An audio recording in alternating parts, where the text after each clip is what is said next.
Victor को दिखाया जाता है जो अपने मॉम डैड के साथ गरीबी की जिंदगी जीता है। हालात तब और भी बद से बदतर हो जाते हैं जब विक्टर के डैड की जॉब छूट जाती है। उसके बाद उसकी मॉम भी एक अमीर आदमी के लिए इन दोनों को छोड़कर चली जाती है। विक्टर उस दिन फैसला करता है कि वो आगे चलकर बहुत पैसे कमाएगा। कुछ साल बीत जाते हैं और अब विक्टर बड़ा हो चुका है। वो शहर जाना चाहता है। उसके डैड उसके जाने से पहले उसे $200 देते हैं और कहते हैं कि शहर में बहुत मेहनत करना और हमेशा खुश रहना। इसके बाद विक्टर शहर आ जाता है जहाँ उसके पास इतने पैसे नहीं होते कि वो किसी कमरे को रेंट पर ले सके। हालांकि वो एक कमरा देखता भी है लेकिन उसका रेंट $1200 होता है, इसीलिए रात उसे फुटपाथ पर गुजारनी पड़ती है। अगले दिन वो एक कंस्ट्रक्शन साइट पर जाता है जहां पर एक मजदूर के तौर पर काम करता है। पूरे दिन मेहनत करने के बाद जब पैसों का वक्त आता है तो उसका जो कॉन्ट्रैक्टर होता है वो उसे आधे पैसे देता है और कहता है कि आधे पैसे सिक्योरिटी के तौर पर मैंने अपने पास रख लिए। विक्टर के पास आज भी इतने पैसे नहीं है कि वो रात गुजारने के लिए कहीं पर छोटा मोटा कमरा किराए पर ले सके, इसीलिए वो एक बेंच पर लेट जाता है। बेंच पर लेटे हुए उसे ख्याल आता है कि अगर वो इसी तरह से काम करता रहा तो कभी वो जिंदगी में आगे नहीं बढ़ पाएगा। इसीलिए अगली सुबह वो अपने लिए बहुत अच्छे कपड़े खरीदता है जिन्हें पहनकर उसे कॉन्फिडेंस आता है। जिसके बाद वो एक कैफे में जाकर अपने नकली डॉक्यूमेंट्स बनाता है, साथ ही अपना इनकम सर्टिफिकेट बनाता है जिसमें उसकी इनकम $20,000 है। और अब वो एक रियल एस्टेट एजेंट से मिलता है। रियल एस्टेट एजेंट उसके कपड़े देखकर समझ जाती है कि ये बहुत ज्यादा प्रीमियम नहीं है, इसीलिए वो बहुत ज्यादा उसे एंटरटेन नहीं कर रही होती। पर जब वो अपना इनकम सर्टिफिकेट दिखाता है जिसमें $20,000 उसकी इनकम है तो वो उससे बहुत इंप्रेस हो जाती है। जिसके बाद वो उसे प्रीमियम अपार्टमेंट किराए पर देने के लिए तैयार हो जाती है जिसका मंथली रेंट $3400 है और अब हर महीने $3400 रेंट चुकाना होगा।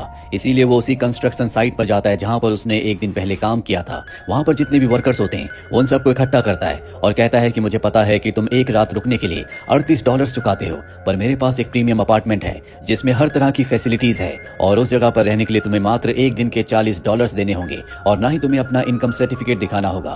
बहुत सारे वर्कर्स उसके साथ चलने के लिए तैयार हो जाते हैं और जब वो उस अपार्टमेंट को देखते हैं तो बहुत खुश हो जाते हैं। यहाँ पर विक्टर हिसाब लगाता है कि सारे खर्चे निकालने के बाद भी उसे महीने के $6000 बच रहे होते हैं, इसीलिए वो इसी तरह के 10 और अपार्टमेंट्स को किराए पर ले लेता है और देखते देखते उसके पास बहुत सारे पैसे जमा हो जाते हैं। और एक रात को उसे पता चलता है कि जो अपार्टमेंट उसने रेंट पर लिया था वहाँ पर रहने वाले लोग आपस में बहुत बुरी तरह से लड़ रहे हैं। उन्होंने अपार्टमेंट की हालत खराब कर दी होती है। विक्टर जब वहाँ पर जाता है तो उसे अपनी आंखों पर विश्वास नहीं होता। इनके आपस की लड़ाई की वजह से नेबर्स ने पुलिस को कॉल कर दिया होता है। साथ ही वो एजेंट भी आ जाती है जिसने विक्टर को रेंट पर दिया था और अरेस्ट होने के डर से वो पुलिस से भागना शुरू कर देता है। उसके साथ एक और आदमी भागता है जिसका नाम गैरी होता है और जब भी पुलिस से बहुत दूर निकल जाते हैं तो ये एक बार में जाते हैं जहां पर विक्टर गैरी को अपने बिजनेस के आइडियाज बताता है जो उसे बहुत अच्छे लगते हैं। इन दोनों को समझ में आ चुका है कि अगर इन दोनों को अमीर बनना है तो इन्हें रियल एस्टेट के बिजनेस में जाना होगा। ये एक ऑक्शन में जाते हैं जहां पर प्रॉपर्टी नीलाम हो रही होती है, पर ज्यादा ऊपर बोली नहीं लगा पाते क्योंकि इनके पास लिमिटेड पैसे हैं। इसीलिए दोनों के दोनों वहां से बाहर निकल जाते हैं जहां पर बाहर एक गार्ड को देखते हैं और अब विक्टर गार्ड से बात करता है। वो कहता है कि हम तुम्हें कुछ पैसे देंगे लेकिन अगले ऑक्शन में तुम्हें हमारी मदद करनी होगी। गार्ड इनकी बात मान जाता है। अभी अगले ऑक्शन में जाते हैं जहां पर इनके जैसे और भी बहुत सारे लोग प्रॉपर्टी खरीदने के लिए आए होते हैं। गार्ड उन सबको एक दूसरे कमरे में ले जाता है जहां पर ऑक्शन नहीं हो रही होती और ये दोनों के दोनों उस कमरे में चले जाते हैं जहां पर ऑक्शन होती है। इन दोनों के अलावा वहां पर कोई नहीं होता, इसीलिए सस्ते दामों में बहुत सारी प्रॉपर्टी खरीद लेते हैं। अगली ऑक्शन एक बहुत बड़ी बिल्डिंग की होती है जिसकी कीमत होती है $3.5 लाख। इतने पैसे इनके पास नहीं है लेकिन फिर भी विक्टर बिडिंग करता है और $3.5 लाख में उस 20 फ्लोर की बिल्डिंग को खरीद लेता है। 7 दिनों में इन्हें पैसे चुकाने होंगे वरना इनके हाथ से बिल्डिंग जाने के साथ साथ इनके ऊपर बहुत बड़ा फाइन भी लगेगा। गैरी विक्टर से पूछता है कि हम इतने पैसे कहां से लाएंगे। वो कहता है कि हम बैंक से लोन लेंगे। इसके बाद ये गैरी की एक दोस्त जो कि बैंक में मैनेजर होती है उससे मिलने के लिए जाते हैं और लोन की डिमांड करते हैं और इनके पास कोई भी डॉक्यूमेंट्स नहीं होते, इसीलिए बैंक मैनेजर पूछती है कि तुम्हारे पास सिक्योरिटी के लिए क्या है। विक्टर कहता है कि हमारे पास 20 फ्लोर्स की एक बिल्डिंग है और हर एक फ्लैट की कीमत, हर एक अपार्टमेंट की कीमत $3 लाख है, जिसका मतलब ये है कि उस पूरी बिल्डिंग की कीमत $6 मिलियन है। हालांकि ये सच नहीं होता, उन फ्लैट्स की, उन अपार्टमेंट्स की इतनी कीमत नहीं होती। बैंक मैनेजर जिसका नाम निकोल है वो इनकी बातों में आ जाती है। उसे लगता है कि अगर उसने इतना बड़ा लोन पास किया तो उसे भी प्रमोशन मिलेगा, इसीलिए वो इन्हें लोन दिलवा देती है। इसके बाद विक्टर गैरी के एक दोस्त की मदद से कुछ ऐसे लोगों के नंबर्स निकलवाता है जिन्हें प्रॉपर्टी में इन्वेस्ट करना होता है या जिन लोगों को प्रॉपर्टी खरीदनी है। इसीलिए उन सब क्लाइंट्स को अपनी प्रॉपर्टी पर बुलाते हैं, लेकिन उससे पहले ये खुद उस प्रॉपर्टी को देखने जाते हैं। जब ये अंदर जाते हैं तो इन्हें पता चलता है कि बिल्डिंग की हालत बहुत ज्यादा खराब है। अगर ये किसी क्लाइंट को इस बिल्डिंग को दिखाएंगे तो कभी यहाँ पर पैसों को इन्वेस्ट नहीं करेंगे। कल यहाँ पर सभी क्लाइंट्स को आना होता है, इसीलिए दोनों के दोनों अपने एक तीसरे साथी के साथ मिलकर खुद ही एक पूरे के पूरे अपार्टमेंट को पेंट करते हैं। पूरी रात काम करने के बाद इनका काम खत्म हो जाता है। अगली सुबह यहाँ पर सभी क्लाइंट्स आ जाते हैं। ये बहुत जोश के साथ अपने फ्लैट को, अपने अपार्टमेंट बिल्डिंग को उन लोगों के सामने प्रेजेंट करते हैं। सब लोगों को इनका उत्साह देखकर इन पर विश्वास हो जाता है, इसीलिए सबके सब डॉक्यूमेंट्स पर साइन कर देते हैं। यहाँ पर एक बूढ़ा आदमी भी होता है जो कहता है कि मैं इस अपार्टमेंट को खरीदने के लिए अपनी जिंदगी भर की कमाई लगा रहा हूँ, मैं अपने ग्रैंडसन को एक गिफ्ट देना चाहता हूँ। विक्टर कहता है कि आप चिंता मत करो, हम आपके साथ कोई भी स्कैम नहीं करेंगे। इनके सभी अपार्टमेंट्स बिक जाते हैं। इस तरह से बहुत अच्छा पैसा कमाते हैं। साथ ही जो लोन इन्होंने बैंक से लिया था उस लोन को भी ये चुका देते हैं, जिससे निकोल को भी प्रमोशन मिल जाता है। हालांकि विक्टर को और गैरी को पता है कि इन्होंने लोगों के साथ धोखा किया है, जिसके लिए इनके दिल में शुरू में गिल्ट भी आता है, पर पैसों की चकाचौंध में विक्टर सब कुछ भूल जाता है। साथ ही अब वो निकोल को डेट भी करता है, जिसके बाद ये दोनों के दोनों शादी कर लेते हैं। पर अब भी विक्टर की भूख नहीं मिटी, उसे बहुत अमीर बनना है, इसीलिए वो अपनी एक कंपनी शुरू करता है जो कि रियल एस्टेट की कंपनी है। इसके लिए वो एक बार फिर से निकोल की मदद से बैंक से लोन लेता है और अब वो एक बिलियनियर बन चुका है, जो कि उसका बचपन का सपना है। जैसा उसने सोचा था वैसा उसने कर दिया। अपने लिए रहने के लिए बहुत बड़ा घर खरीदता है, अपने पिता को एक लग्जूरियस गाड़ी देता है और इसके बाद वो एक बहुत महंगा नेकलेस लेकर अपनी मॉम के पास जाता है। उन्हें नीचा दिखाना चाहता है। वो कहता है कि आपने मुझे और मेरे डैड को पैसों के लिए छोड़ दिया था। उसकी मॉम ये सुनकर हैरान हो जाती है। वो कहती है कि तुम्हें शायद कोई गलतफहमी हुई है, मैंने कभी तुम्हें और तुम्हारे डैड को पैसों के लिए नहीं छोड़ा, बल्कि इस इंसान से जिससे मैंने शादी की, मुझे उससे सच में प्यार हो गया था। वो उसके नेकलेस को भी एक्सेप्ट नहीं करती।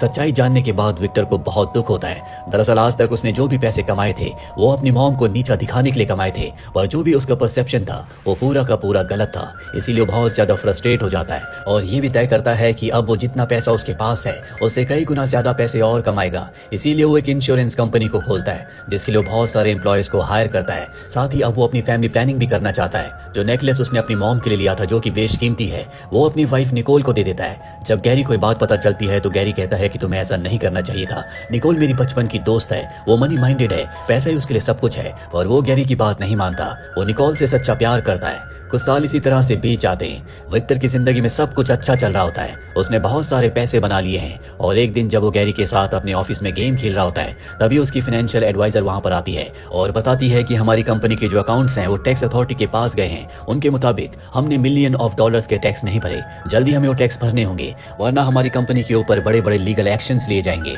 ये बात सुनकर विक्टर और गैरी दोनों के दोनों परेशान हो जाते हैं। दरअसल विक्टर ने जितने भी पैसे कमाए थे वो सब पैसे उसने घर खरीदने में और महंगी महंगी गाड़ियां खरीदने में लगा दिए थे। इसीलिए भागकर वो अपने घर जाता है, जहां पर उसकी वाइफ निकोल उसके बच्चे के साथ होती है। वो निकोल से कहता है कि जो नेकलेस मैंने तुम्हें दिया था वो कहां पर है। निकोल उसकी बात का कोई जवाब नहीं देती। दरअसल वो नेकलेस अब घर पर नहीं है और ना ही निकोल उसे बताती है कि वो नेकलेस कहां पर है। यहाँ पर उसे गैरी की बात याद आती है, इसीलिए वो गैरी के पास जाता है और उससे पैसों की डिमांड करता है। गैरी कहता है कि तुम मेरी सारी सेविंग्स को टैक्स में भरना चाहते हो। विक्टर कहता है कि नहीं, मैं टैक्स में नहीं भरना चाहता, बल्कि मैं उन पैसों से और भी प्रॉपर्टी खरीदना चाहता हूँ, मैं अपने काम को बढ़ाना चाहता हूँ। और अब ये ऐसे ही करते हैं। ये अपनी कंपनी की, अपनी प्रॉपर्टी की एड को टीवी पर भी रन करते हैं। साथ ही अलग अलग शहरों में और भी प्रॉपर्टीज को खरीद लेते हैं। इन्होंने अपना सारा पैसा बिजनेस में लगा दिया है। इनके पास एक भी पैसा नहीं बचता और इन दोनों को पूरा विश्वास है कि इनके नए प्रोजेक्ट से इन्हें बहुत फायदा होगा। वहीं निकोल को पता चल जाता है कि विक्टर ने उसे चीट किया है, इसीलिए अपने बच्चे को लेकर वो घर छोड़कर चली जाती है और कोर्ट में डिवोर्स के लिए फाइल कर देती है। और अब क्योंकि विक्टर के साथ निकोल नहीं है, इसीलिए उसे बैंक से लोन भी नहीं मिलता। अपने काम को आगे बढ़ाने के लिए इन्हें पैसे चाहिए। विक्टर के पास बहुत प्रॉपर्टी तो है, लेकिन उसके बिहार पर भी उसे कोई पैसा नहीं मिल सकता, क्योंकि वो सारी की सारी प्रॉपर्टी निकोल के नाम है। ऐसे ना होने की वजह से इनका काम बहुत ज्यादा डाउन हो जाता है। पर अब भी वो हार नहीं मानना चाहता। वो गैरी से कहता है कि हम खुद का बैंक खोलेंगे, जिसके बाद खुद सेंट्रल बैंक हमें लोन देगा। और अब वो पुराने बैंक के सभी एम्प्लॉयज को अपने नए बैंक में हायर कर लेता है और इन्हें बैंक खोलने के लिए लाइसेंस की, परमिशन की जरूरत होगी। इसीलिए एक गवर्नमेंट ऑफिसर के पास जाते हैं जो कि लाइसेंस प्रोवाइड करता है। वो कहता है कि तुम्हारे पास बैंक खोलने की क्वालिफिकेशन नहीं है, पर विक्टर उसे बहुत सारे पैसे रिश्वत के रूप में देता है, जिसके बाद वो इन्हें परमिशन दे देता है। इस तरह से विक्टर अपनी कंपनी को डूबने से बचा लेता है। ये पार्टी करते हैं, पर एक रात को इनके घर पर पुलिस आती है जो विक्टर को अरेस्ट कर लेती है। विक्टर के ऊपर बहुत सारे चार्जेस होते हैं, जैसे टैक्स ना भरना, लोगों को धोखा देना, कम कीमत की प्रॉपर्टीज को लोगों को मैनिपुलेट करके हाई रेट पर बेचना, गवर्नमेंट ऑफिसर्स को रिश्वत देना। और अब विक्टर सलाखों के पीछे है। उसे कुछ समझ नहीं आ रहा होता कि अब वो क्या करेगा। एक दिन उसके डैड का कॉल आता है जो कहते हैं कि मैं तुमसे मिलने के लिए आ रहा हूँ, पर उसके डैड उससे मिलने के लिए नहीं आते। विक्टर कई दिनों तक उनका इंतजार करता रहता है।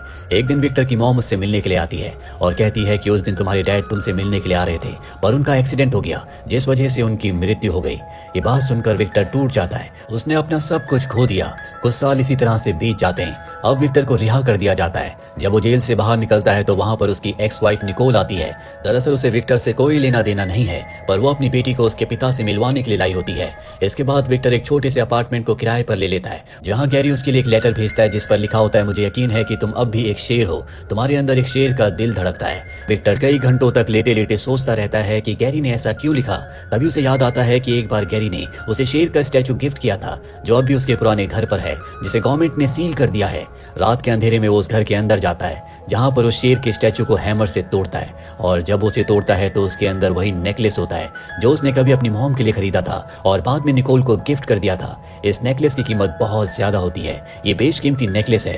दरअसल ये निकोल के पास नहीं था, गैरी ने उसे चुरा लिया था और शेर के स्टैचू के अंदर डालकर उसे गिफ्ट कर दिया था। दरअसल गैरी को पता था कि कभी भी अगर विक्टर के ऊपर बुरा वक्त आएगा तो निकोल उसका साथ नहीं देगी, वो मनी माइंडेड है और अब उसके पास वो महंगा वो बेशकीमती नेकलेस है। अगली सुबह में विक्टर को दिखाया जाता है जो उसी नेकलेस को लेकर अपनी जिंदगी के शुरुआती दिनों की तरह चल रहा होता है। तभी वो देखता है कि सामने सड़क पर वही बूढ़ा आदमी है जिसे उसने $3 लाख में वो अपार्टमेंट बेचा था, जो कि उसने अपने ग्रैंड सन के लिए खरीदा था। वो उसे देखकर कुछ पल के लिए सोचता है। तभी उसके पास एक लड़की आती है जो उससे पूछती है कि ऑक्शन कहाँ पर हो रहा है। वो भी उसके साथ चला जाता है। इसका मतलब ये है कि एक बार फिर से वो अपनी पुरानी जिंदगी जिएगा, जिस तरह से पहले उसने कामयाबी हासिल की थी। एक बार फिर से वो उसी तरह से कामयाब बनेगा। अगर वो बूढ़े आदमी की तरफ जाता तो वो इस बात को दर्शाता कि उसने अपनी जिंदगी में जो कुछ अपने पास्ट में किया था उसका उसे पश्चाताप है, पर वो उसकी तरफ नहीं गया बल्कि ऑक्शन के लिए चला गया। इसका मतलब ये है कि जो उसने पहले किया वो एक बार फिर से करने के लिए